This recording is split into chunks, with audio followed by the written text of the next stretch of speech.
Добрый день, сябры! Сегодня мы познаёмимся с вами с вусенем «Черные рожки». У коконе был бунт. Хопіць нам сядзець тут у зарашніку, так усё жыццё дарэмна пройдзе. Свабоды хочам, свабоды! Гэта крычаў самы маленькі і пры гэтым самы жывавы вусень.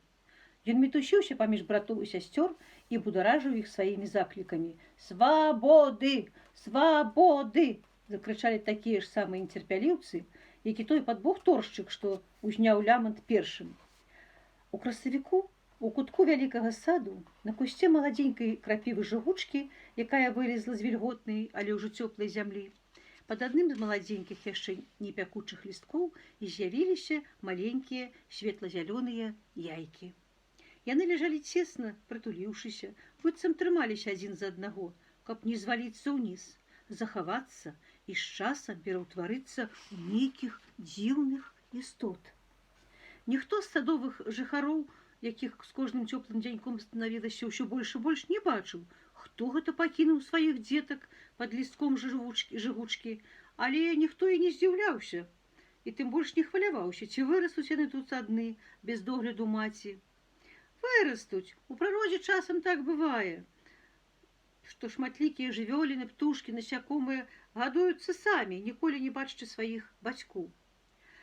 Праз кароткі час з яек вылупіліся дробненькія чорненькія вусяняткі з белымі плямкамі на гнуткіх спінках, утыканых маленькімі чорнымі наросценымі рожкамі. Вусянятак было шмат. Можа 100, а можа 200, а можа нават 300 адразу нарадзілася. І ўсе яны былі браты і сёстры, вялікая сямейка, ды яшчэ на рэдкасць пражырлівая. Адно шчасце толькі. Вусяняты вельмі любілі ласавацца маладой жыгучкай, а крапівы жыгучкі ў гэтым кутку сада хапала. Таму чорненькія рагатыя дзеткі елі, як кажуць, ад пуза, поўзаючы па свежых парастках недалёка ад свайго жытла. Яны аплялі адзін лісток жыгучкі тонкімі, але надзейнымі быццам шаўковымі ніткамі і зрабілі там сабе дамок кокан, ці жылі сабе дружна, пакуль не выраслі і не пасварыліся адно з адным. І бунт ушчыніў, як вы ўжо ведаеце, самы меншы з іх. «Надакучыла жыць у кокане, надакучыла хавацца ў жыгучцы, свабоды хочам, у вялікі свет!» – крычаў ён. «Ды хто цябе трымае, ідзі! Тут, дзе мы нарадзіліся, цёпла, уютна, утульна, бяспечна, ёсць нават чым харчавацца. Тут мы дома, тут мы гаспадары!» – адказаў бунтару самы буйны вусень, які вылупіўся са свайго яйка крыху раней за іншых і таму лічыўся старэйшым братам. «А там, у вялікім свеце, свае законы і свае гаспадары. Ты ўпэўнены, што там цябе прымуць з радасцю?» «Канешне, ўпэўнены! А ты ведаеш, хто ты ёсць, як тваё імя?» Зноў спытаўся старэйшы брат. Я распачаў самы меншы вусень і змоўк. Праўду кажучы, вусень не ведаў, хто ён ёсць, і ніхто з яго братоў пакуль што таксама не ведаў, што гэтага вусняты ж ніколі не бачылі сваіх бацькоў, якія маглі пра ім пра ўсё на свеце расказаць, і перадусім, хто яны такія. Самы меншы вусень выгнуў сваю чорную спінку, азірнуўся на яе, убачыў чорныя наросты, паварушыў імі, радасна закрычаў: «Я чорныя рожкі! Я добры і прыгожы, моцны і бесстрашны! Мне ўсе будуць рады, і я даб'юся поспеху і стану владаром свету!» «І я!» – закрычалі шматлікія яго сябры, браты і сёстры. Старэйшы брат толькі ўздыхнуў. Ён ужо не мог прыпыніць гэты бунт. Вусені заварушыліся, замітусіліся, кокан трэснуў, і ўвесь вывадак высыпаўся на ніжнія лісты жыгучкі, на траву і на зямлю. Чорныя рожкі хватка ўчапіўся за тонкую травіну і загайдаўся на ёй, быццам на арэлях. «Ну вось і я!» – сказаў ён, азіраючыся наўкол. «Усім прывітанне!» І адчуваючы наперадзе радасныя падзеі, чорныя рожкі смела рушыў насустрач вялікаму і цудоўнаму свету, імя якому было сад. Калі вусень чорныя рожкі нарэшце выпаў з малітніку, у якім у самым кутку саду хаваліся кусты жыгучкі, і смела накіраваўся ў бок, дзе раслі высокія дрэвы, У садзе бурліла жыццё дзённае. У кветніку гулі пчолы і чмялі. Яны пералеталі ад кветкі да кветкі і збіралі нектар. Паміж дрэвамі пырхалі рознакаляровыя матылькі. А на дрэвах гаспадарылі свае жыхары.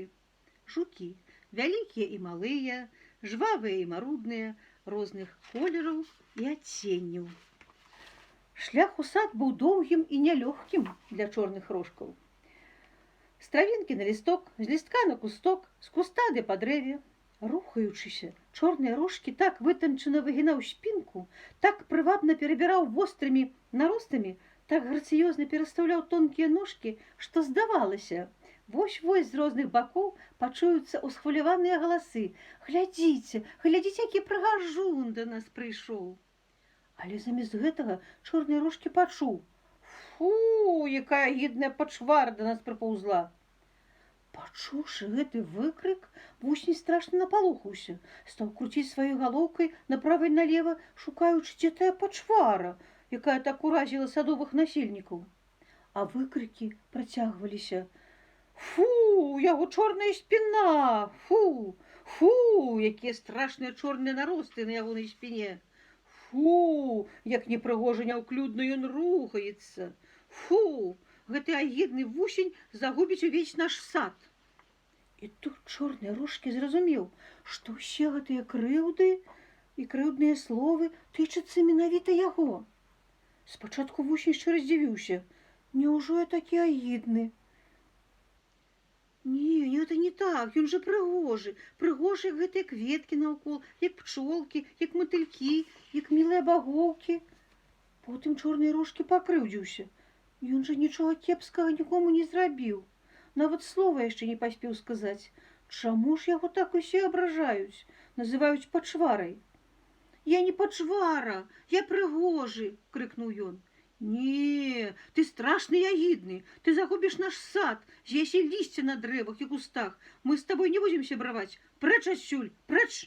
Крычалі садовыя насельнікі, перабіваючы адзін аднаго. Дзе ў цяжкую хвіліну ўсе шукаюць і знаходзяць прытулак і ратаванне.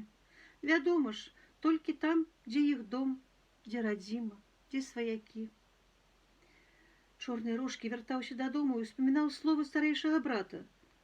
Ты ўпэўнены, што свет прыме цябе з радасцю, а ты хоць ведаеш, хто ты ёсць? Цяпер чорныя рошкі разумеў, што вёў на ўвазе ягоны брат. Дык вось, значыць, хто я? Агідны вусень, і я магу загубіць сад, згорчу падумаў ён.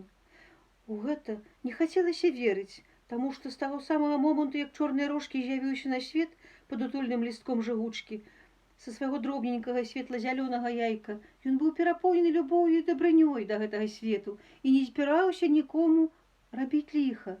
І не зрабіў, здаецца, нічога кепскага, ніводнаму са сваіх жвавым, са сваіх 300 братоў і сясцёр, хоць рос вельмі жвавым і нецярпялівым. У гэты момант паблізу вусеня праляцелі 2 матылькі з вялікімі тонкімі рознакаляровымі крыламі. Яны былі такія лёгкія і грацыёзныя, і так весела бесклапотна пырхалі ў паветры.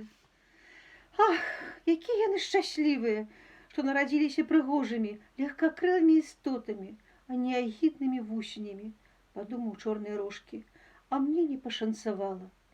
Ад такой жыццёвай несправядлівасці чорныя рошкі заплакаў. А што было далей, мы даведаемся ў наступны раз. Дзякую за ўвагу.